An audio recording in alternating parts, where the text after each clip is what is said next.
Welcome to अक्सर of मन्ना। आप सभी का स्वागत है इस ऑनलाइन प्रोग्राम में। आइए हम वचन सुनने से पहले एक गीत गा के परमेश्वर की महिमा करें।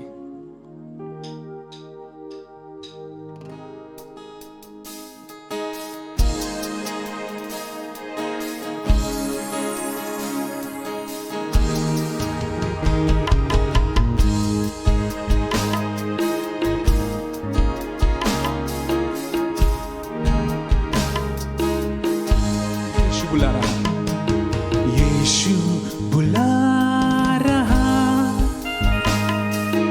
यीशु बुला रहा,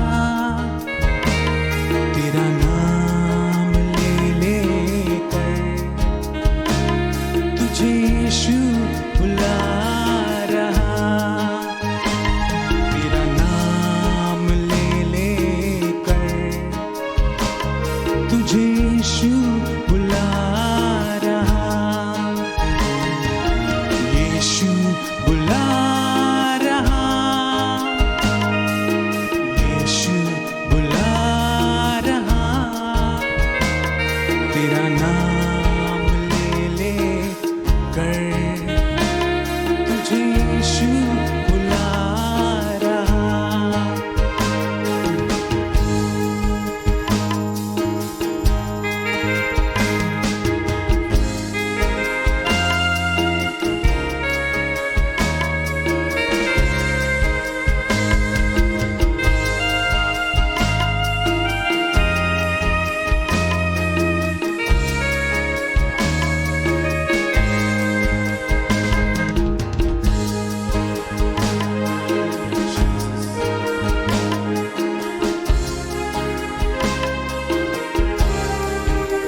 यीशु के पास तुझे यीशु बुला रहा,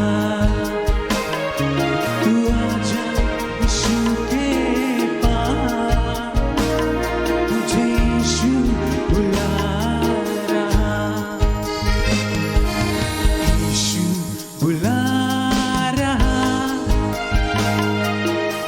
यीशु बुला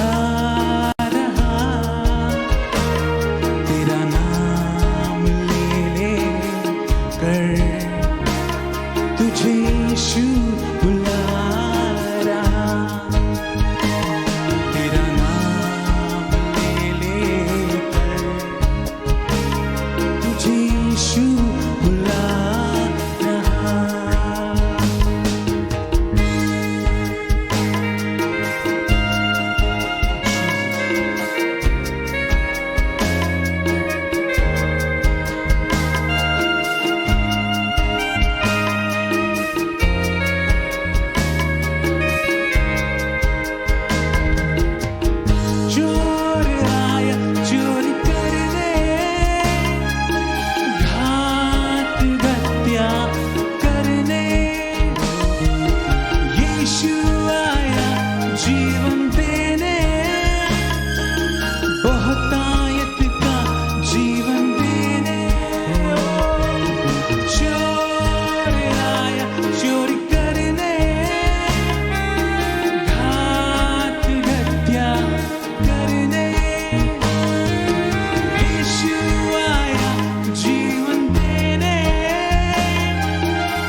यीशु के पास तुझे यीशु बुला रहा,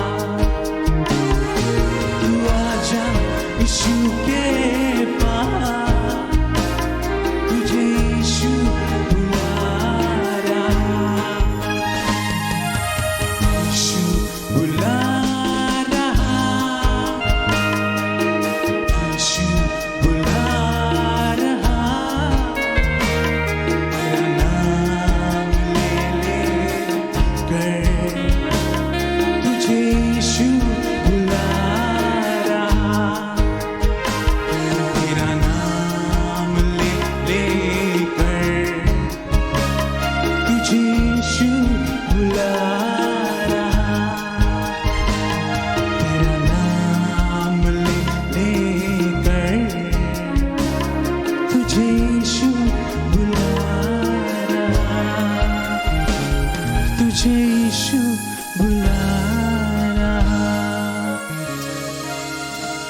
सब अपना आंखों को बंद करें।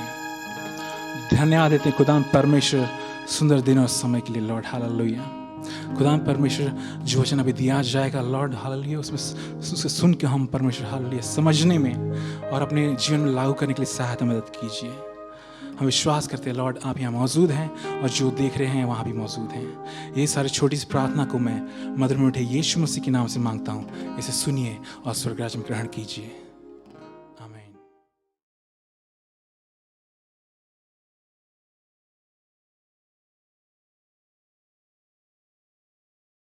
Praise the Lord, Hallelujah. Welcome to the Odds of Manna. परमेश्वर को बहुत बहुत धन्यवाद देते इस संध्या के समय में।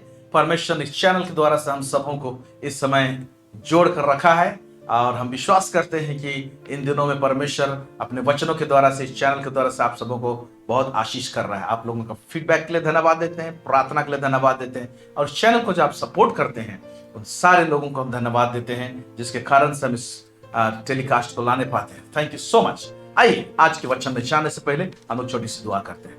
सर्वसामर्थी सेनाओं का यह परमेश्वर पिता, इजराइल का परमेश्वर, दाऊद का परमेश्वर, इब्राहिम का परमेश्वर, हम आपको बहुत बहुत धन्यवाद देते हैं प्रभु परमेश्वर पिता। सब बातों में आपको महिमा और गौरव मिले प्रभु जी। हमें जीवित रखने के लिए धन्यवाद। आज प्रभु जी इस ऑनलाइन चैनल के माध्यम से परमेश्वर पिता हम बातें करने पा रहे हैं। आज प्रभु जी जितने लोग हमारे साथ जुड़े हुए प्रभु जी उनसे वचन के द्वारा से बातचीत कर, दृढ़ कर प्रभु जी, मजबूत कर। आप परमेश्वर पिता जीने का राह को दिखा प्रभु जी। सब बातों में आपको महिमा और गौरव देते लॉर्ड। यीशु मसीह के नाम से मांगते सुनिए और दया से स्वर्गराज में ग्रहण कीजिए। Amen amen hallelujah. आज जिस विषय में हम बात करने को जा रहे हैं वो है जीसस स्टॉर्म एंड यू, यानी यीशु आंधी और आप। यीशु आंधी और आप, हालेलुया। इसके विषय में हम लोग देखने जा रहे हैं। मेरे प्यारे भाई और बहनों, हम लोग जिस संसार में जी रहे हैं इसमें बहुत प्रकार की उथल पुथल है और हमारे जीवन में, रोजमर्रा के जीवन में आंधी और तूफान सब आते रहती है। रोग के द्वारा से, फिनेंशियल क्राइसिस के द्वारा से, आर्थिक समस्या के द्वारा से, परिवार में बहुत प्रकार के तनाव होते हैं, बच्चों को लेके होते हैं, हस्बैंड वाइफ में आंधी तूफान चल जाती है और नाना प्रकार के कुछ ऐसे समस्या उठ खड़े होते हैं जिसको कि हम लोग कभी सोचे नहीं रहते, कल्पना नहीं किए रहते, अचानक से आते हैं आंधी और तूफान। बात है कि ऐसे आंधी तूफान के टाइम में जब हमारे परिवार में हम लोग यीशु मसीह को उद्धारकर्ता के रूप में ग्रहण किए रहते हैं, यीशु रहता है, फिर भी आंधी आता है, फिर हमारा काम क्या है, फिर हम हैं। तो ये तीनों का जो जोड़ है, मेल जोल, इसका किस तरह से इसका निष्कर्ष निकलता है या तो किस प्रकार से इसको देखा जाए। सवाल ये पैदा होता है कि यीशु हमारे जीवन में है तो आंधी क्यों है? आंधी को तो आना ही नहीं चाहिए, ऐसे हम लोग सोचते हैं, लेकिन ऐसा नहीं होता है और ऐसे बाइबल भी हमको नहीं सिखाते। इससे पहले कि हम लोग आगे जाएं, मैं ये बताना चाहता हूं, बाइबल में हम लोग बहुत सारे बड़े बड़े दिग्गजों को देखे हैं जिन्होंने अपने जीवन में आंधी और तूफान को फेस किया है अपने जीवन काल में। बहुत बड़े बड़े अब्राहम को अगर उठाते हैं तो आप देखिए कि परमेश्वर ने अब्राहम को कहा अपने देश को छोड़कर यहां से चले जाओ और एक देश में तुमको दिखाने जा रहा हूं, उस देश को मैं तुम्हें दूंगा और तुम्हें वहां पर तुम्हें संतान दूंगा और तुम एक जाति तुम्हारे द्वारा से खड़ा करूंगा। और जब निकालता है उस समय उसका कोई भी एक संतान नहीं रहता है। और जब निकलते हैं अपने देश से अपने पत्नी के साथ में, अपने भतीजे लूत के साथ में, उस समय में हम देखते हैं कि 75 का उम्र रहता है, 100 ईयर्स का उम्र में उसको संतान होता है। जब निकलता है तो इस उम्मीद से कि परमेश्वर उसको संतान देगा, एक बड़ी जाति बनाएगा। अब देखिए, बड़ी जाति बनाएगा, संतान देगा, तो उसके लिए हालेलुया, उसके लिए पत्नी होना जरूरी है। इसके पत्नी है, अब्राहम का पत्नी सारा है, हम लोग जानते हैं। लेकिन देखते हैं कि जब वो चले जाता है उस देश में और उसी देश में अकाल होता है, तो उस अकाल से बचने के लिए वो दूसरे देश, मिस्र देश चला जाता है। और जब देखते हैं कि वहां पर उसको, उसकी पत्नी को एक राजा ने उसको उठवा लिया था, वो अपने पास रख लिया था पत्नी बनाने के लिए, क्योंकि ये लोग सुलह कर लिए थे कि यहाँ के लोग, क्योंकि सारा तुम बहुत सुंदर हो, मुझे मार देंगे और तुमको ले जाएंगे अपना जान बचाने के लिए। वहां पर हम लोग भाई बहन हैं, इस प्रकार का हम लोग व्यवहार करेंगे, दिखाएंगे, और सारा को उठा कर ले जाता है वो राजा। अब देखिए कि परमेश्वर ने इतना बड़ा प्रतिज्ञा किया है कि मैं संतान दूंगा, और जिसके द्वारा से संतान आएगा उसी व्यक्ति के ऊपर में अटैक आ रहा है और इस परिवार में एक आंधी तूफान आ रहा है कि जिसके कोख से संतान उत्पन्न होने वाला है, अब वो कोख ही नहीं है उसके पास में, यानी सारा ही नहीं है। राजा उसको ले जाता है। अब्राहम के पास में इस प्रकार का अटैक उसके वंश अब्राहम का ना बढ़े, तो इस प्रकार का अटैक रहता है। लेकिन आप देखते हैं परमेश्वर इस आंधी से उसको निकालता है। प्रेज गॉड, इस आंधी से उसको निकालता है। वचन कहता है, मैं पढ़ रहा हूं आपके लिए, इस आंधी से निकालता है। और ऐसे बहुत प्रकार के आंधी आते हैं, आंधी तूफान आते हैं अब्राहम के जीवन में। लेकिन अब्राहम परमेश्वर का चुना हुआ, बुलाया हुआ जन था, जैसे कि आप और हम यीशु मसीह के द्वारा से बुलाए चुने हुए लोग। अब परमेश्वर इन सारे आंधी तूफान से निकाला और परमेश्वर ने एक बहुत बड़ा ब्रांड के रूप में से खड़ा किया अब्राहम को। अब परमेश्वर ने इसे एक टैग दिया, और वो क्या है देखते हैं हम लोग। जो यशायाह नबी का पुस्तक 41 उसका 8 में पढ़ रहा हूं आपके लिए। यहां पर लिखा हुआ है, हे मेरे दास इज़राइल, हे मेरे चुने हुए याकूब, हे मेरे मित्र अब्राहम के वंश, हे मेरे मित्र अब्राहम के वंश। तो अब्राहम परमेश्वर का मित्र कहलाए। आंधी तूफान आया, ये आंधी तूफान, अब सोचिए, थोड़ा सा कल्पना कीजिए, ये आंधी तूफान अब्राहम को नष्ट नहीं किया, लेकिन इस आंधी तूफान को क्रॉस करता है और कौन सा मकाम को हासिल करता है? वो मकाम को यह हासिल करता है कि परमेश्वर उसको मित्र कहा। तो आंधी तूफान से गुजर के कई लोग क्या होते हैं, आंधी तूफान में नष्ट होते हैं। लेकिन आंधी तूफान वो रास्ता हो सकता है जहां पर परमेश्वर एक व्यक्ति को मित्र बना सकता है। Praise God, hallelujah. आंधी तूफान आना वो चीज हो सकता है, वो दरवाजा हो सकता है जहां से एक व्यक्ति गुजर के परमेश्वर का मित्र कहलाता है। हम लोग इसको देखते हैं। Praise God. आगे देखेंगे और एक दिग्गज को उठाते हैं। यह भी बाइबल का एक हीरो है जिसका नाम है दाऊद राजा।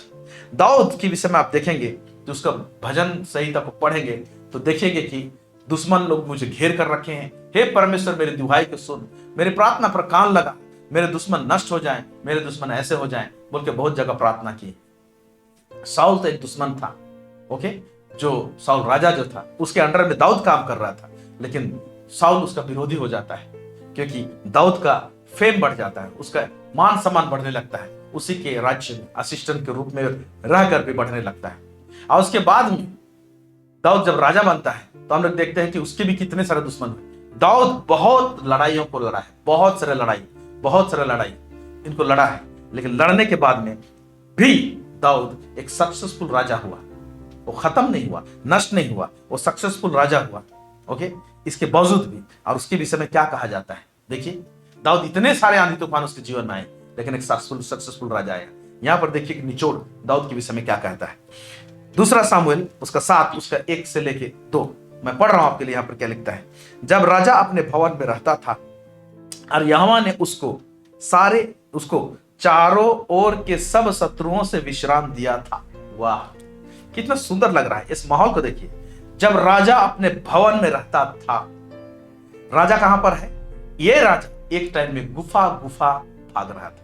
साउल के हाथों से बचने के लिए इस गुफा, इस पहाड़, यहां से वहां ये भाग रहा था। ओके, तो उसके जीवन में आंधी तूफान थी, लेकिन अंतिम दिनों में क्या कहा जा रहा है, जब राजा अपने भवन में रहता था, राजा गुफा में रहता था, जंगल में रहता था, नहीं लिखा हुआ है।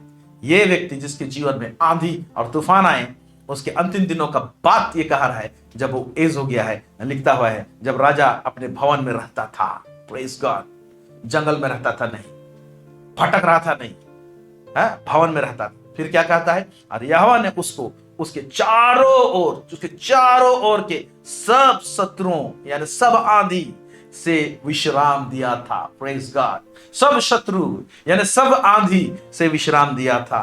तब राजा नातान नामक भविष्यवक्ता से कहने लगा। अब देखिए, दाऊद राजा को एक ऐसा रेस्ट दिया सारे आंधी तूफान से कि दाऊद राजा एक न्यू प्रोजेक्ट के विषय में कम से कम सोचने पाया।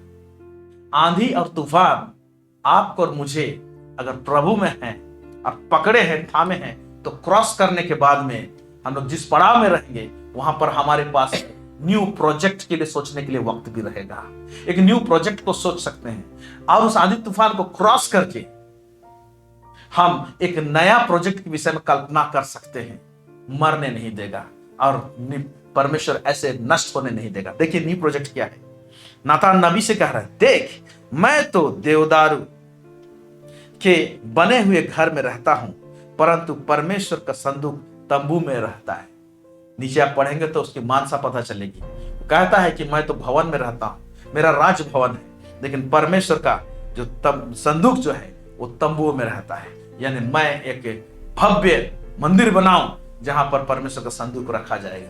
हालांकि परमेश्वर कहता है कि तुम ये मंदिर नहीं बनाओगे, तुम्हारा बेटा जो है वो जो है सुलेमान ये मंदिर को बनाएगा। लेकिन जानते हैं उसके अंदर में इस जो मानसा था, तो परमेश्वर ने उसको टोटल उसका मानसा को स्टॉप नहीं किया। उसने कहा, परमेश्वर उसको इतना अलाउ किया कि उसका बेटा जब मंदिर बनाएगा उसके लिए जो सामग्री लगेगा वो सामग्री उसके बाप ने जुगाड़ कर दिया था, उसे लाइन अप कर दिया था।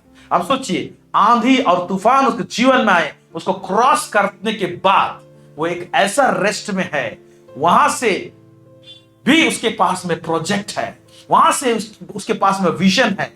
तो आंधी और तूफान हमारे जीवन में हमारे विजन को नष्ट नहीं कर सकते हैं। आते हैं, लेकिन परमेश्वर हमारे साथ में है, यीशु हमारा नौका में है, तो हमारा विजन खत्म नहीं हो सकता है। हम न्यू प्रोजेक्ट में हम पैर जमा सकते हैं, न्यू प्रोजेक्ट के विषय में सोच सकते हैं। हालेलुया। मेरे प्यारे भाई बहनों, इस समय जितने लोग आप सुन रहे हैं, हो सकता है आपके जीवन में बहुत सारा चीज उथल पुथल हो गया है, तो आप सोच रहे होंगे कि कोई प्रोजेक्ट नहीं हमारे पास में, कोई बड़ा चीज के विषय में सोच नहीं सकते हैं, कल्पना नहीं कर सकते हैं। लेकिन मैं बताना चाहता हूं इस वचन के द्वारा से, जब हम देखते हैं, ये भी जब मैं वचन आपको दे रहा हूं तो एक फ्रेश बात मेरे पास में, मेरे जहन में आ रहा है। हालेलुया। और मैं खुद इसके द्वारा से इतना तसल्ली प्राप्त हो रहा हूं जब मैं अभी प्रचार कर रहा हूं। मेरे प्यारे भाई और बहनों, हालेलुया, हमारा परमेश्वर महान है। और एक दिग्गज को देखते हैं, उस दिग्गज का नाम है अय्यूब। इसके जीवन में भी फैमिली लाइफ में बहुत बड़ा आंधी और बहुत बड़ा तूफान आया। Praise God. ये आंधी तूफान क्या आया? उसके बच्चे लोग थे वो नष्ट हो गए, उनका सारा एसेट, उसका धन संपत्ति सब एक दिन में नष्ट हो गया। अब वो बीमार हो गया, उसके शरीर में फोड़े लग हो गए और वो राख पर बैठा हुआ था। उसके मित्र लोग उसके छोड़ दिए, उसके मित्र लोग उसकी खिलाफत करने लगे, उसको ताना देने लगे, उसको चोट पहुंचाने लगे। ऐसा व्यक्ति के पास में चारों तरफ से आंधी और तूफान आया, चारों तरफ से। शायद ही किसी व्यक्ति के पास में इस प्रकार का आंधी तूफान आया होगा। हालेलुया। लेकिन इस व्यक्ति के विषय में क्या कहता है? ये आंधी तूफान को क्रॉस करने के बाद में अगर ये व्यक्ति सेटल हो सकता है और परमेश्वर इसको सेटल कर सकता है, तो आपको और मुझे भी कर सकता है। Praise God. अय्यूब का पुस्तक, उसका 42 अध्याय, उसका 10 आयत मैं पढ़ रहा हूं आपके लिए। यहां पर क्या लिखता है? जब अय्यूब ने अपने मित्रों के लिए प्रार्थना की, तब यहोवा ने उसका सारा दुख दूर किया, यानी सारा आंधी और तूफान को दूर किया, और जितना अय्यूब के पास पहले था उसका 2 गुना यहोवा ने उसे दे दिया। Praise God. आंधी और तूफान में सब कुछ भूसी हो गया था और उड़ चुका था, उसका 2 गुना आशीष परमेश्वर आंधी और तूफान के बाद में दिया। तो ये से केवल इतने 3 दिग्गज नहीं है, बाइबल में और बहुत सारे दिग्गजों को पाते हैं जो कि परमेश्वर के होते हुए, परमेश्वर की मौजूदगी में, उसकी उपस्थिति में चले वो लोग, लेकिन आंधी और तूफान तो नहीं रुका। आंधी और तूफान तो उनके जीवन में था और वो लोग क्रॉस करके गए। और एक व्यक्ति को देखते हैं सक्सेसफुल राजा हो जाता है और उसके पास में प्रोजेक्ट भी है। एक व्यक्ति को देखते हैं कि भूसी समान सब कुछ नष्ट हो गया, लेकिन सब कुछ दुगुना आशीष आया। Praise God. हालेलुया। एक व्यक्ति को देखते हैं, एक बड़ा प्रॉमिस को लेके जा रहा था कि उसके बहुत संतान होंगे, और जो संतान होने वाला कोख को ही कोई चुरा कर ले गया था, लेकिन परमेश्वर उसको रेस्टोर करता है, सारा को लौटाता है अब्राहम को। और हम लोग देखते एक बड़ी जाति खड़ी हुई, और उस जाति में हम लोग यीशु मसीह के द्वारा से आज हम लोग भी उसी में समा जाते हैं, जुड़ जाते हैं, और उसका आशीष को हम लोग प्राप्त करने पाते हैं। Praise God. अब सवाल पैदा होता है, क्योंकि मैंने इन तमाम बातों का उदाहरण दिया ताकि इनके साथ जो हुआ है हमारे साथ भी परमेश्वर निश्चय ऐसा ही करेगा, क्योंकि हम लोग उसके संतान हैं। इसलिए मैं आप लोगों को उत्साहित करना चाहता हूं, जितने लोग अपने जीवन में आंधी और तूफान ने आपको पटक पटक कर निराश किया है, तो बोल सकते हैं आंधी तूफान के बाद में भी अब उसको क्रॉस करते हैं, आपके पास में विजन और प्रोजेक्ट हो सकते हैं। Praise the Lord. एक नया शुरुआत कर सकते हैं और आप आगे बढ़ सकते हैं। आंधी तूफान ने भूसी के समान कुछ चीज को उड़ा दिया है, आपके परिवार में परमेश्वर रिस्टोर कर सकता है। परमेश्वर ये ताकत और क्षमता रखता है। हालेलुया। इसलिए इस समय जब इस वचन को आप सब सुन रहे हैं तो उत्साहित हो जाइए, परमेश्वर को धन्यवाद दीजिए, इस वचन को, इन तमाम बातों को एक्सेप्ट कर लीजिए। यहां पर सवाल पैदा होता है कि मैंने यीशु मसीह को ग्रहण किया है, फिर भी आंधी क्यों आती है? आंधी नहीं आना चाहिए, ये सर आता है। अब आंधी आती है तो मैं कैसे आगे बढ़ूं, मैं क्या करूं, मेरे साथ कौन चलेगा? और सबसे बड़ा चीज कि यीशु मेरे साथ में है, यीशु को ग्रहण किया हूं, फिर भी आंधी क्यों आ रही है, तूफान क्यों है, नाना प्रकार के आंधी तूफान आते क्यों है? मैं एक बात बताना चाहता हूं, यीशु मसीह ने कहीं पर नहीं कहा है कि हमारे जीवन में दुख तकलीफ और आंधी तूफान नहीं आएंगे। इसलिए यीशु, आंधी और हम, ये विषय है। Praise God, hallelujah. So Yeshu Masih ने कहीं पर नहीं कहा है कि आंधी तूफान नहीं आएगा, वरन ये कहा है, यूहन्ना उसको 16 उसका 33 में लिखा हुआ है, 16 जॉन 16 का 33, यहां पर ऐसा लिखा हुआ है, मैंने ये बातें तुमसे इसलिए कही है कि तुम्हें मुझ में शांति मिले। ओके, संसार में तुम्हें क्लेश होता है, आंधी तूफान आएंगे, क्लेश होता है, परंतु ढाढ़स बांधो, मैंने संसार को जीत लिया है।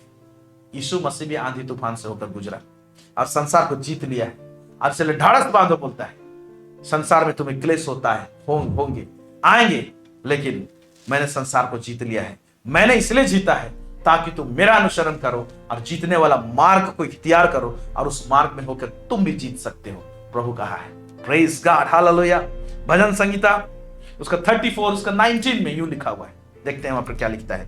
वहां लिखा है, धर्मी पर बहुत सी विपत्तियां पड़ती तो है, धर्मी पर बहुत प्रकार की विपत्तियां तो पड़ती तो है, आंधी भी आती है, तूफान भी आती है, परंतु परंतु परंतु यहोवा उसको उन सब से मुक्त करता है। Praise God. धर्मी जन यीशु को जो ग्रहण किया है, अपने जीवन में अपनाया है, बहुत प्रकार के आंधी तूफान तो आती हैं, लेकिन क्या कहता है, उनको उन सब से मुक्त करता है, सबसे डिलीवर करता है, सबसे छुड़ाता है, छुटकारा देता है। Praise God. ओके, ये आंधी और तूफान हमारे जीवन में आते क्यों है, उसका एक मकसद है। पढ़ते हैं पहला पात्रस उसका 4 12 से 13, यहाँ क्या लिखता है, पहला पात्रस 4 उसका 12 से लेकर 13। हे प्रियो, जो दुख रूपी अग्नि तुम्हारे परखने के लिए तुम में भड़की है, इससे यह समझकर अचंभा ना करो कि कोई अनोखी बात तुम पर बीत रही है। कोई दुख रूपी अग्नि वहां लिख दिया, तुम्हें परखने के लिए तुम में भड़की है। कोई दुख रूपी अग्नि परखने के लिए भड़की है एक्चुअल में। तो इससे यह समझकर अचंभा ना करो कि कोई अनोखी बात तुम पर बीत रही है। कोई इसमें आश्चर्य मत हो कि अनोखी बात हो रहा है कुछ, पर क्या लिखा है, पर जैसे जैसे मसीह के दुखों में सहभागी होते हो, आनंद करो, जिससे उसकी महिमा के प्रकट होते समय भी तुम आनंदित और मगन हो। हालेलुया। तो जैसे जैसे मसीह के दुखों में सहभागी होते हैं, आनंद करो। तो मसीह का दुख में जब सहभागी होते हैं तो परमेश्वर का ग्लोरी को, महिमा को कंटेन करने का बर्तन बनते हैं, क्योंकि परमेश्वर का महिमा हमारे जीवन में जो आता है, बिना क्या बोलते हैं, अग्नि से गुजरकर या बिना आंधी से गुजरकर हम लोग उसका महिमा को कंटेन नहीं करने पाएंगे, वो बर्तन बनेंगे नहीं। इसीलिए ये सारा चीज से हमको क्रॉस करना पड़ता है ताकि वो महिमा का बर्तन हम बनने पाए। महिमा का बर्तन तो इसी रास्ते से हो सकता है, इसी रास्ते से होता है। Hallelujah, praise God, praise God. आइए एक प्रैक्टिकल एग्जांपल देखते हैं, यह सवाल को रखते हुए कि यीशु मेरे जीवन में है तो आंधी तो आना ही नहीं चाहिए।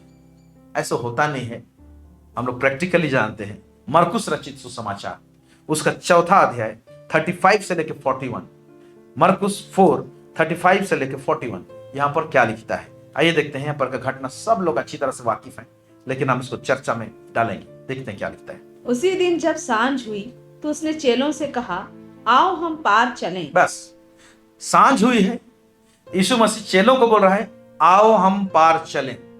यानी यीशु मसीह के दिमाग में ऑलरेडी पिक्चर में यह बैठा है कि हम पार चलेंगे, हमको पार जाना है, पार जाने का प्रोजेक्ट है।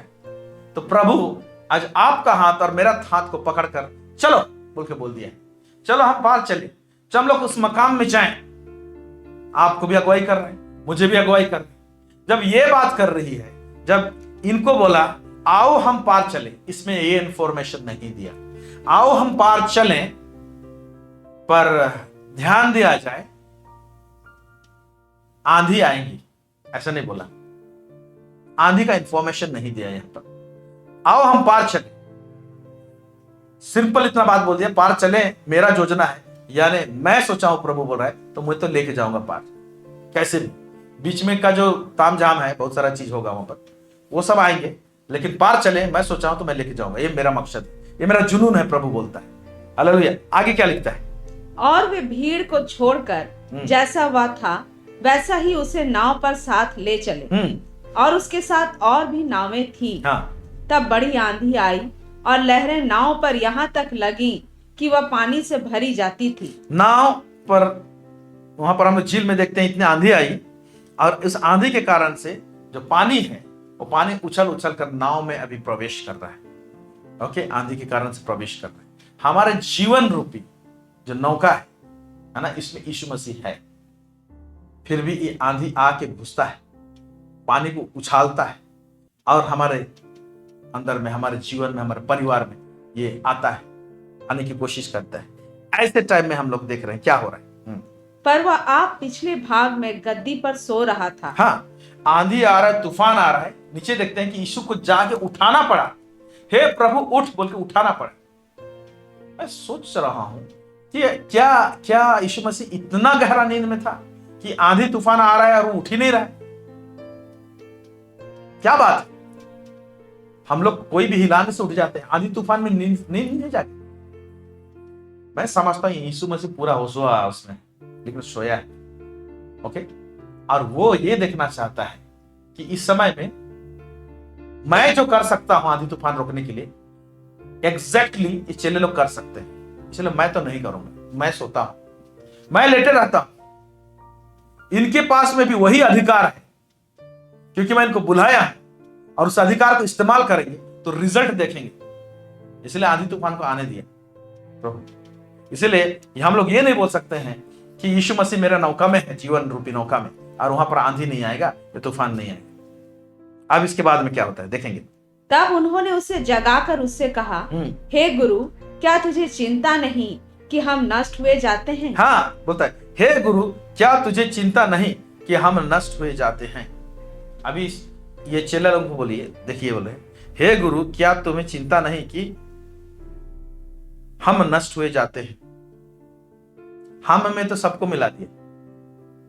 हम मतलब 12 चेले नहीं, यीशु मसीह। तो यीशु मसीह को बोलना चाहिए, तुम लोग नष्ट होने जैसे दिख रहा, मैं तो नष्ट नहीं होने वाला। क्यों? क्योंकि मैं तो शांति से सो रहा हूं। मेरे अंदर भी इतनी शांति है, इतना आराम से सो रहा हूं कि आंधी आने से भी मेरे को टकरा के भाग जाएगी। प्रभु वो चीज को दिखाना चाह रहा है कि आंधी और तूफान में यीशु मसीह एक्चुअली एक्ट कैसे कर रहा है। और ये बहुत टफ टाइम रहता है। मैं जितना प्रचार कर रहा हूं तो इजी लग रहा है ना, इतना इजी नहीं है। हम भी हिलते हैं, लेकिन ये प्रभु का वचन हमारे पास में आपके लिए भी है, हमारे लिए भी है। ये सीखने वाली बात है यहां पर कि यीशु मसीह आंधी और तूफान के टाइम में वो एक्ट क्या कर रहा है। जब वो रेस्ट ले रहा था तो पूरे ही रेस्ट ले रहा है। ऐसे जब रेस्ट ले रहा है आंधी तूफान में, और आंधी तूफान को नहीं डर रहा है, नहीं घबरा रहा है, तो आंधी और तूफान यीशु मसीह से लजा जाएगा, शर्मा जाएगा। आंधी और तूफान का तौहीन होगा, आंधी और तूफान को जाना पड़ेगा। इसीलिए एक ऐसा मोड भी है जहां पर आंधी और तूफान आता है, और उस जगह में हम लोग एक फेद में जब खड़े रहते हैं तो आंधी और तूफान को क्या करता है, रुख को बदलना पड़ता है, उसका डायरेक्शन को चेंज करना पड़ता है, चेंज होना पड़ता है। क्योंकि फेथ जो है ना, विश्वास जो है ना, ये एक बहुत बड़ा एलिमेंट है विश्वासी जीवन के लिए, एक धर्मी व्यक्ति के लिए। रोमी उसका 1 का 16 और 17 को पढ़ेंगे तो विशेष करके 17 में आपको मिलेगा, बाद में देखिएगा, वहां पर लिखा हुआ है ना, धर्मी जन विश्वास से जीवित रहेगा। नीचे भी शायद रखा हूं, आपको पढ़ सकते हैं उसको। धर्मी जन जो है विश्वास से जीवित रहेगा। विश्वास का बात को ऐसे रखा है कि विश्वास कुछ चीज को भी हैंडलिंग कर सकता है। विश्वास कोई भी आंधी तूफान का उसका मूव को उसको चेंज कर सकता है, उसको घुटना टिका सकता है। इब्रानी 11 अध्याय को पूरा पढ़िए, विश्वास का एप्लीकेशन को हम लोग देखते हैं, उसका इस्तेमाल को तरह तरह का जगह में इस्तेमाल हुआ है वहां पर। यहां पर हम लोग देखते हैं, हे गुरु, क्या तुझे चिंता नहीं कि हम नष्ट हुए जा रहे हैं? तब उसने उठकर आंधी को डांटा और पानी से कहा, ओके, आंधी को डांटा और पानी से कहा, शांत रह, थम जा। हालेलुया। ओके, आंधी को डांटा और पानी से कहा। तो इसको अगर खंड करेंगे तो ऐसे लग रहा है, आंधी को डांटा कैसे? शांत रह, और पानी से कहा क्या, थम जा। Praise the Lord. दोनों के लिए अलग अलग। तो हमारे जीवन में हमको डिसाइड करना है कि जब आंधी और तूफान आता है तो करेक्ट चीज को हम लोग बोले। क्या चीज को बोल रहे हैं, है ना?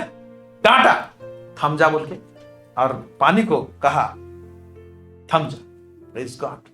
तो प्रभु ये सिखाना चाह रहे हैं, बताना चाह रहे हैं हम लोग को कि ऐसे टाइम में चुपचाप मत रहना।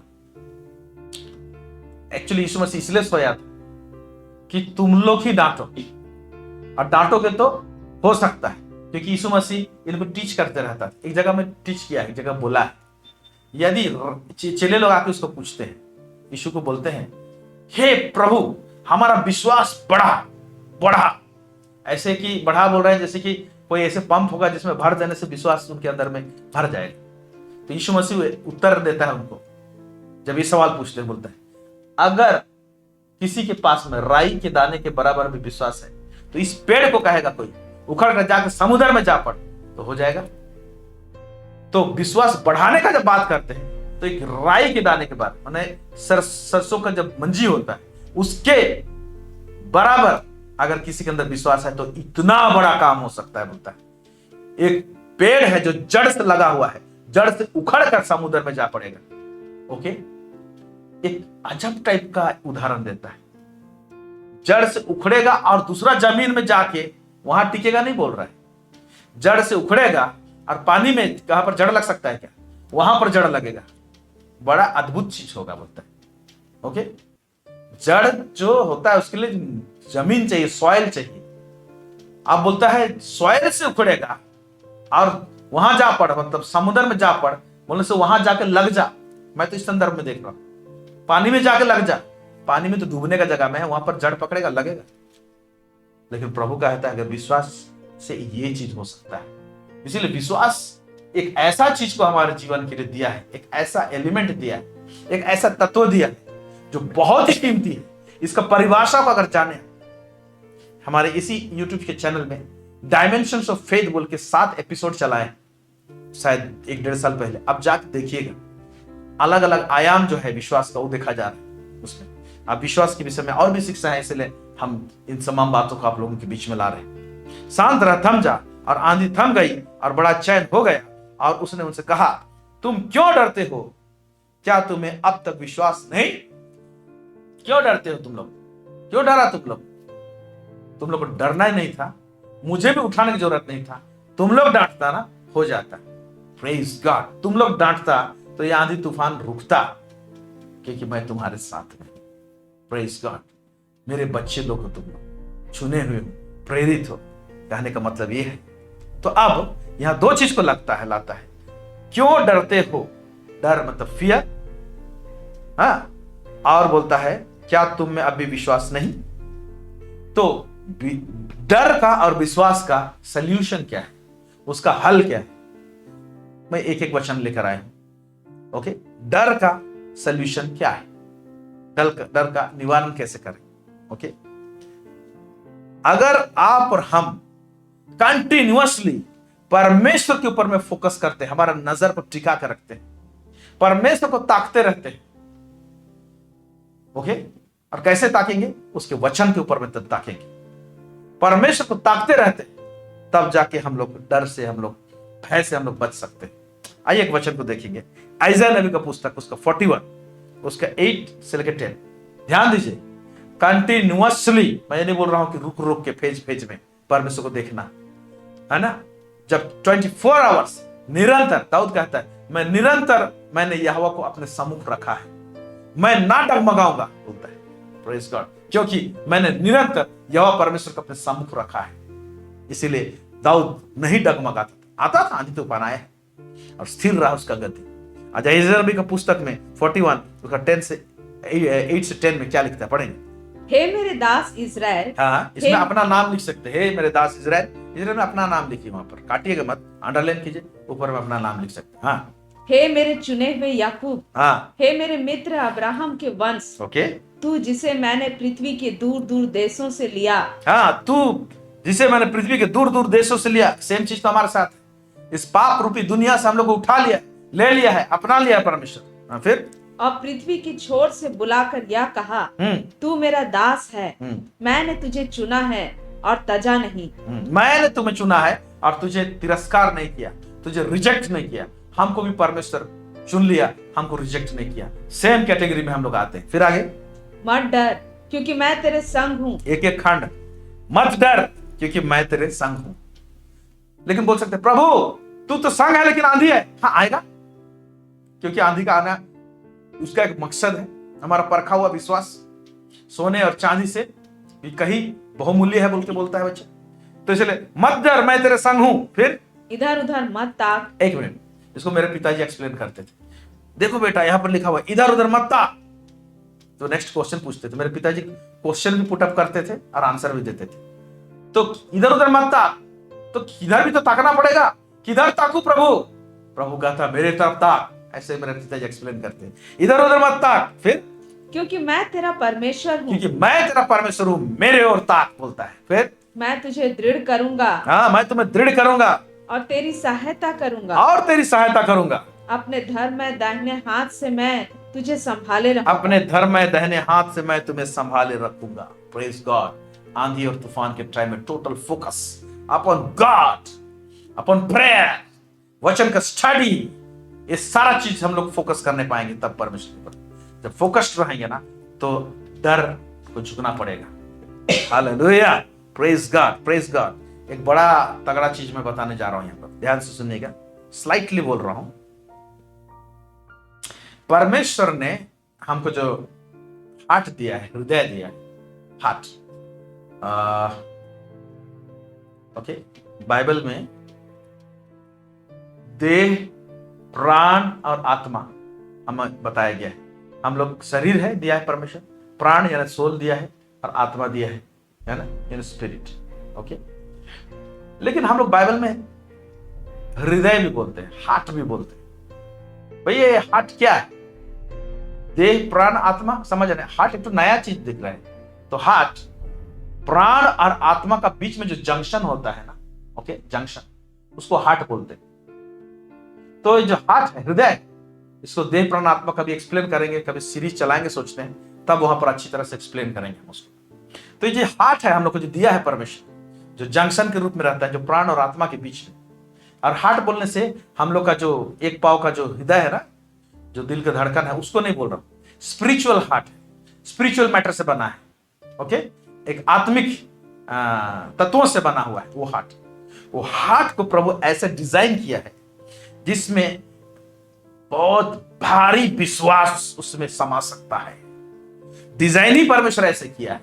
हालेलुया, मतलब एक तगड़ा विश्वास उसमें समा सकता है, उसमें रख सकते हैं।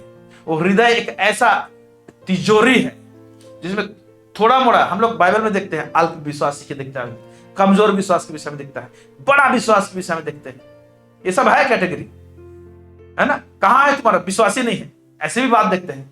लेकिन मैं ये बताना चाहता हूं कि हम लोग का हार्ट ऐसे डिजाइन किया गया है कि हम लोग का हार्ट में एक बहुत बड़ा फेथ उसमें रखा जा सकता है और परमेश्वर की मदद से हम लोग रख सकते हैं बहुत बड़ा फेथ। तो किस प्रकार का फेथ, हालेलुया, है ना, किस प्रकार का फेथ मैं नीचे बताऊंगा। ये वचन को मैं देख रहे हैं रोमी उसका 1:16-17, है ना, पढ़ रहा हूं। क्योंकि मैं सुसमाचार से नहीं लजाता, इसलिए कि वह हर एक विश्वास करने वाले के लिए, पहले तो यहूदी फिर यूनानी के लिए उद्धार के निमित्त परमेश्वर के सामर्थ्य है, क्योंकि उसमें परमेश्वर की धार्मिकता विश्वास से विश्वास के लिए प्रकट होता है। उस सुसमाचार में परमेश्वर की धार्मिकता विश्वास से और विश्वास के लिए प्रकट होती है।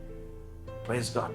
तो हम लोग विश्वास में हम लोग इंक्रीजिंग ऑर्डर में जाते हैं, हम लोग बढ़ते हैं। धार्मिकता विश्वास से प्रकट होती है और विश्वास के लिए प्रकट होती है। Praise God. क्योंकि धर्मी जन, नीचे लिखा हुआ है, जैसा लिखा है धर्मी जन, वे विश्वास से धर्मी जन जीवित रहेगा। विश्वास से धर्मी जन जीवित रहेगा। विश्वास एक ऐसा फ्यूल है, एक ऐसा ईंधन है जो हम लोग को आगे लेके जाता है हमारे जीवन। और इस ईंधन को रखना कहाँ है? हार्ट में। और उस हार्ट में ईंधन को कितना भर सकते हैं? हाँ, जब आप जाते हैं लॉन्ग ड्राइव में, गाड़ी में जाते हैं, बहुत लोग बोलते हैं पेट्रोल टंकी में जाते हैं, भैया मुझे नहीं मालूम कितना खाली है कितना भरा हुआ है, टंकी फुल करो। तो क्या करता है कि वो जो नोजल है पेट्रोल डालने का, नोजल को डालता है, ऑन करके छोड़ देता है। और नोजल में एक ऑटोमेटिक सिस्टम है, पूरा जब टंकी फुल हो जाएगा तो ऑटोमेटिक वो नोजल बंद हो जाएगा और वो जो टैंक है उसमें फुल डीजल या तो पेट्रोल भर जाएगा, है ना। फुल 45 लीटर्स का, जैसे एसयूवी वगैरह सब में रहता है 48-50 लीटर्स का रहता है, पूरा फुल टैंक भरते हैं। उसी तरह से हमारा हार्ट ऐसे डिजाइन किया गया है कि इसमें फुल फ्लैश, है ना, तगड़ा, पूरा ठूस ठूस कर विश्वास भरा जा सकता है। और किस प्रकार का विश्वास भरा जा सकता है? परमेश्वर का क्वालिटी वाला विश्वास, गॉड काइंड ऑफ फेथ, परमेश्वर का क्वालिटी वाला विश्वास, माने परमेश्वर जैसा विश्वास हमारे हृदय में रह सकता है। देखेंगे वचन, वो है मरकुस उसकी 11 उसका 20 से लेके 23। मरकुस 11 20 से लेके 23 पढ़ेंगे। फिर भोर को जब वे उधर से जाते थे तो उन्होंने उस अंजीर के पेड़ को जड़ तक सूखा हुआ देखा। हाँ, पतरस को वह बात स्मरण आई और उसने उससे कहा, हे रब्बी, देख, यह अंजीर का पेड़ जिसे तूने श्राप दिया था सूख गया है। यीशु ने उसको उत्तर दिया, परमेश्वर पर विश्वास रखो। एक मिनट, तो हम लोग देखते हैं कि यीशु मसीह अंजीर का पेड़ को आज्ञा देता है, अंजीर का पेड़ सूख जाता है। दूसरा दिन जब वहां से गुजरते हैं, पतरस दिखा रहा है, तब यीशु मसीह वहां पर बता रहा है, क्या बोल रहा है? यीशु ने उसको उत्तर दिया, परमेश्वर पर विश्वास रखो, है ना। यहाँ पर अंग्रेजी में कुछ कुछ ट्रांसलेशन ऐसे है, और जो ट्रांसलेट करने वाले लोग बोलते हैं कि यहाँ पर परमेश्वर पर विश्वास रखो, उससे बेटर ट्रांसलेशन जो है, एक्चुअली जो होना चाहिए, जो root, keep God kind of faith, परमेश्वर का जैसा विश्वास रखो, परमेश्वर वाला विश्वास रखो। हालेलुया। इसलिए हमारे हृदय में परमेश्वर का कैटेगरी वाला विश्वास, परमेश्वर का जैसे गाढ़ा विश्वास हम लोग रख सकते हैं। हमारे हाथ पे से डिजाइन किया गया है, तब नीचे लिखा है, मैं तुमसे सच सच कहता हूं कि जो कोई इस पहाड़ से कहे, एक जगह में कहता पेड़ से कहे, यहां कहता पहाड़ से कहे, तो उखड़ जा और समुद्र में जा पड़, और अपने मन में संदेह ना करे, वरन प्रतीति करे तो जो कहता है वह हो जाएगा, तो उसके लिए ऐसा ही होगा। Praise God, hallelujah. अब इस प्रकार का जो विश्वास है, ये हमारे अंदर में स्टैब्लिश कैसे होंगे, हमारे अंदर में स्थिर कैसे होंगे? परमेश्वर का टाइप का वाला विश्वास कौन सा स्रोत से आएगा, कहां से आएगा? ओके, यीशु मसीह को author and finisher of faith कहा गया है। इब्रानी 12 अध्याय को आप 1, 2, 3, 4, 5 पढ़ेंगे तो वहां पर लिखा हुआ है ना, उस यीशु मसीह की ओर ताकते रहो, है ना, जो विश्वास का करता है, उसको पूरा करने वाला है। अंग्रेजी में लिखा author and finisher of faith, Yeshu Masih विश्वास का करता है। तो अब ये जो विश्वास है, परमेश्वर का जैसा विश्वास हमारे हाथ में स्थिर कैसे होगा, हमारे हृदय में स्टैब्लिश कैसे होगा? हम लोग पढ़ेंगे रोमी 10 उसका 5 से लेके 8। रोमी 10 5 से लेके 8, इसको बहुत धीरे धीरे पढ़ेंगे। ओके, आइए। क्योंकि मूसा ने यह लिखा है कि जो मनुष्य उस धार्मिकता पर जो व्यवस्था से है चलता है, वह उसी से जीवित रहेगा। हाँ, मूसा के तरफ से एक धार्मिकता व्यवस्था के द्वारा से आता है। मूसा जो लिखता है, जो व्यवस्था को पूरा पालन करेगा वो धार्मिक होगा और उसी से वो जीवित रहेगा बोला है। लेकिन हम लोग जो है नए नियम के लोग, आप और हम, हमारे लिए व्यवस्था से विश्वास ठहरने वाला बात नहीं है। हालांकि व्यवस्था से कोई विश्वासी धर्मी नहीं ठहर सकता है, परंतु नीचे लिखा हुआ, क्या लिखा हुआ है? परंतु जो धार्मिकता विश्वास से है, ध्यान से सुनिए, मैं धीरे से पढ़ रहा हूं। परंतु जो धार्मिकता विश्वास से है वह यूं कहता है, इसका मतलब धार्मिकता भी बात कर रहा है, धार्मिकता अभी क्या कर रहा है? बात कर रहा है। परंतु जो धार्मिकता विश्वास से है, हम लोग विश्वास से धर्मी हुए हैं, तो ये जो धार्मिकता है जो विश्वास से है वह यूं कहता है, वो धार्मिकता बात कर रहा है, क्या कहता है? तू अपने मन में यह न कहना कि स्वर्ग पर कौन चढ़ेगा। धार्मिकता ये नहीं बोल रहा है, जो विश्वास है धार्मिकता बात कर रहा है। धार्मिकता बोल रहा है, ए मनुष्य, ये मत पूछो कि कौन स्वर्ग में चढ़ेगा और परमेश्वर को नीचे लेगा, अर्थात मसीह को उतार लाने के लिए, मसीह को उतार लाने के लिए कौन स्वर्ग में चढ़ेगा? ऐसे नहीं बोलता है वो धार्मिकता। या अधोलोक में कौन उतरेगा, अर्थात मसीह को मरे हुओं में से जिलाकर ऊपर लाने के लिए। यह धार्मिकता ये नहीं बोलता है कि कौन अधोलोक में जाएगा यीशु मसीह को जिंदा करके लेके आने के लिए। ये तामझाम तुम लोगों को काम करने का नहीं है बोल रहा है। धार्मिकता बोल रहा है कौन चढ़ेगा यीशु मसीह को नीचे उतारेगा, कौन चढ़ेगा यीशु मसीह को अधोलोक से लाएगा। ये सब चीज के विषय चर्चा मत करो, ये सब फालतू बात है। ये धार्मिकता इसका बात नहीं करता। लेकिन ये धार्मिकता क्या बोलता है? देखिए, ये धार्मिकता जो हम लोग पाए हैं विश्वास से, ये क्या बोलता है? नीचे लिखा हुआ है, परंतु वह क्या कहता है, कहती है। ये धार्मिकता क्या कहती है? मैं एक्सप्लेन कर रहा हूं आपके लिए क्या कहती है। देखिए ध्यान से, कितना सुंदर बोलती है। ये धार्मिकता जो है, जो विश्वास से हम लोग पाए हैं, ये धार्मिकता बात कर रहा है हमारे अंदर में। ये धार्मिकता हमसे बोल रही है, क्योंकि धार्मिकता हमारे अंदर में है ना। तो ये धार्मिकता क्या बोल रही है देखिए, है ना। परंतु वह क्या कहती है? यह बोल रही है कि वचन तेरे निकट है। हालेलुया। ये धार्मिकता जो हमारे अंदर में है, वो क्या बोल रहा है? वचन तेरे निकट है, तेरे मुंह में और तेरे मन में। असल मन नहीं, हृदय में होता है। तेरे मुंह में और तेरे हृदय में है। तो ये धार्मिकता क्या बोल रहा है? हम लोग को बात कर रहा है, बोल रहा है, ऐ इंसान, तुझे धर्मी है, वचन तेरे पास है, निकट में है, तेरे मुंह में है, तेरे हृदय में है। यह वही विश्वास का वचन है जो हम प्रचार करते हैं। यह वही विश्वास का वचन है। ओके, विश्वास का वचन है। जो वचन है हमारे पास में, वो ध्यान से सुनिए, जो वचन है हमारे पास में वो विश्वास से लोडेड है। Hallelujah, praise God. जो वचन हमारे पास में है वो वचन ही विश्वास से लोडेड है। उस वचन को जब हम ग्रहण करते हैं तो हमारा हार्ट भी परमेश्वर का जैसा विश्वास से लोडेड हो जाता है। प्रेज गॉड, आमीन। क्या बोल रहा है?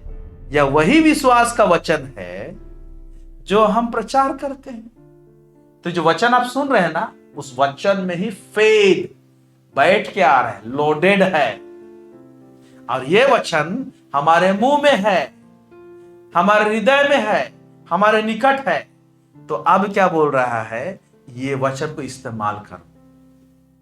ये वचन को सिर्फ क्या करो? इस्तेमाल करो। पहाड़ को बोलो, ऐसे करो, वैसे करो, विश्वास से बोलो। लेकिन हम लोग बोलते नहीं। Praise God. तो परमेश्वर जो वचन बोला वो विश्वास से लोडेड था, और विश्वास से लोडेड वाला वचन सारा सृष्टि को बनाया। सूरज हो जा, चंद्रमा हो जा, उसे विश्वास से तो परमेश्वर बोला। और आज विश्वास से भरा हुआ वचन हमारे पास में। इसीलिए क्या बोलता है जो भी 10:17 में है कि नहीं, यही 10 का 5 से 8 पढ़े ना, 17 में लास्ट तरफ क्या बोलता है? सो विश्वास सुनने से, और सुनना मसीह के वचन से होता है। तो मसीह का प्योर वचन जब सुनते हैं, प्योर रेवलेशन सुनते हैं। लेकिन आज क्या हो गया ना, यूट्यूब में ऐसे ऐसे कंटेंट सब दे रहे हैं, ऐसे ऐसे चीज सब बताए जा रहे हैं, जो कि कभी कभी क्या होता है ना, वो टीचिंग सब सही नहीं है, उसमें एरर है, उसमें गड़बड़ी है। और कभी कभी हम लोग सुनते हैं ना तो हम लोग फेथ नहीं आता है, हमारे अंदर में डर आता है ना। इसीलिए ध्यान से सुनिए कि कौन सा चैनल को आप चूज कर रहे हैं और किसको सुन रहे हैं। हालेलुया। इसीलिए आप सही बैलेंस्ड मैसेज सुनते हैं ना, तो रियली सुनेंगे ना, आपके अंदर में फेथ एस्टैब्लिश होगा। कैसे? परमेश्वर के जैसा विश्वास, परमेश्वर के जैसा विश्वास। तो जीसस भी रहेगा, आंधी भी आएंगे, और उस आंधी से हम बात भी करेंगे। इसी विश्वास का वचन जब बात करेंगे, रिलीज करेंगे, आंधी को थमना है। Praise God, hallelujah. सो मेरे प्यारे भाई बहनों, ओके, परमेश्वर का वचन जैसे विश्वास लेकर आता है, ओके, परमेश्वर का पॉजिटिव बात जैसे हमारे अंदर फेथ लेकर आता है, उसी तरह से नेगेटिव वर्ड या नेगेटिव न्यूज, ओके, डर लेकर आता है। तो आप नेगेटिव चीज सुन रहे हैं कि पॉजिटिव चीज सुन रहे हैं। इसीलिए फेलोशिप मायने रखता है। जिस गोष्ठी में आप बैठते हैं वह हमेशा खाली नकारात्मक बात, सब ऐसे होगा, तैसे होगा, वो होगा, नष्ट होगा, ये सब बात करते रहते हैं, आपके अंदर में डर रहेगा। लेकिन जो लोग पॉजिटिव सोचते हैं और उनके साथ आप सहभागिता रखते हैं, तो आपका फेथ एस्टैब्लिश होता है। Praise God. Amen, hallelujah. और यीशु मसीह जब नेगेटिव बात को सुनता था तो क्या करता था?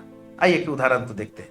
मरकुस उसका 5:35 से देखिए 36। ये वो जगह का घटना है जब यीशु मसीह जा रहा था एक जगह, और एक आराधनालय का सरदार आया और बोलता है मेरी बेटी तबीयत खराब है, बहुत बीमार है, आप आइए और उसको चंगा कीजिए। यीशु मसीह कहता है मैं जाऊंगा।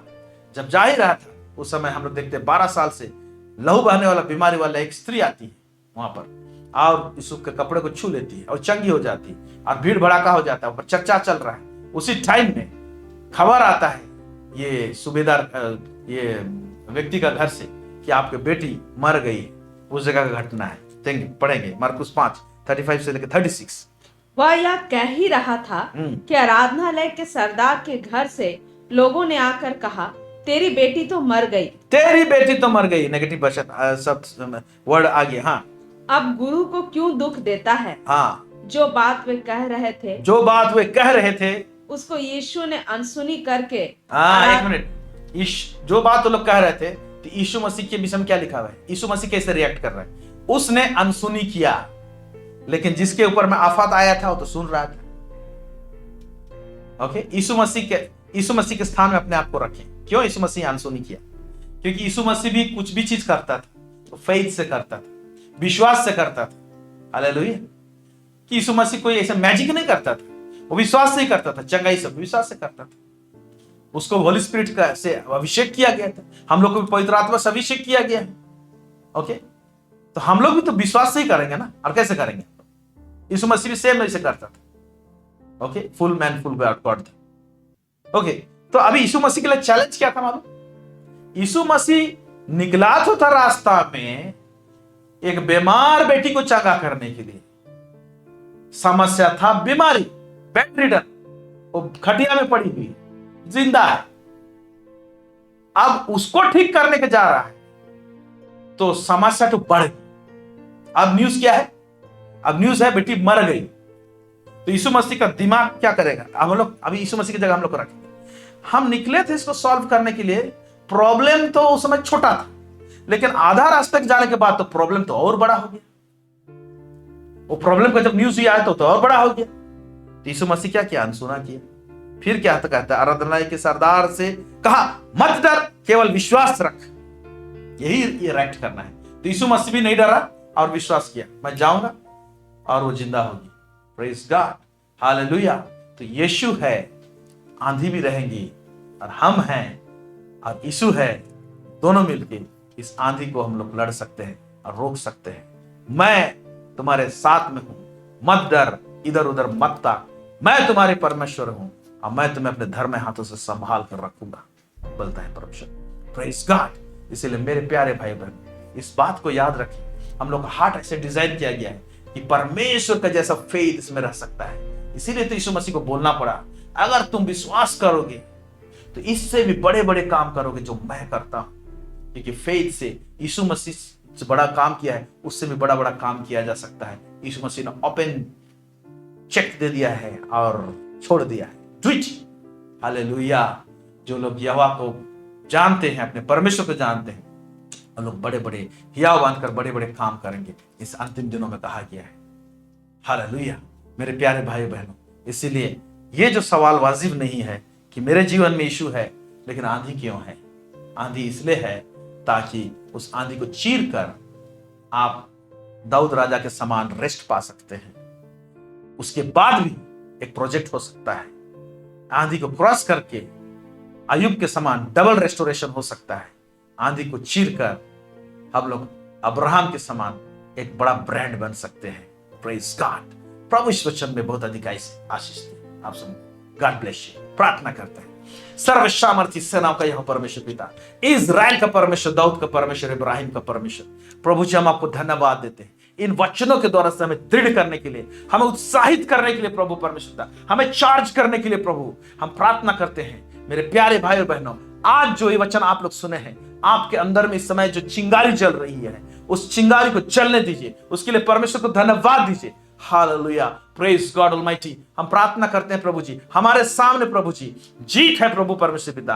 आप प्रभु परमेश्वर पिता हमें वो झील के उस पार जाने के लिए परमेश्वर पिता बुलाया है प्रभु जी, और निश्चय हम पार लग सकते हैं क्योंकि तू हमारा परमेश्वर है लॉर्ड। हर एक आंधी और तूफान को यीशु मसीह के नाम से हम कमांड करते हैं, थम जाए और रुक जाए और शांत हो जाए। प्रेज गॉड प्रभु परमेश्वर पिता, चाहे वो विरोध है, चाहे वो फाइनेंशियल क्राइसिस है, चाहे वो प्रकार का रोग है, कोई बीमारी है, यीशु मसीह के नाम से इस प्रकार का आंधी और तूफान घुटना टेकने पाए। हालेलुया, यह परमेश्वर पिता हमारे सुनने वाले लोग हर एक के जीवन से मृत्यु का भय चला जाए प्रभु जी, और जो भी परमेश्वर पिता डर और भय है प्रभु जी, वो सब यीशु मसीह के नाम से डिस्कार्ड हो जाए प्रत्येक के जीवन से प्रभु जी, और तू शांति प्रदान कर प्रभु जी। सब बातों में आपको महिमा और गौरव देते हैं लॉर्ड। दुआ प्रार्थना तेरे चरणों में रखते हैं मास्टर, यीशु मसीह के नाम से मांगते हैं, सुनिए और दया से स्वर्ग राज्य में ग्रहण कीजिए। Amen amen amen amen amen. Praise the Lord, God bless you. हमारे साथ जुड़ने के लिए बहुत बहुत धन्यवाद। जुड़ते रहिए और हमारे लिए प्रार्थना करते रहिए। Thank you so much.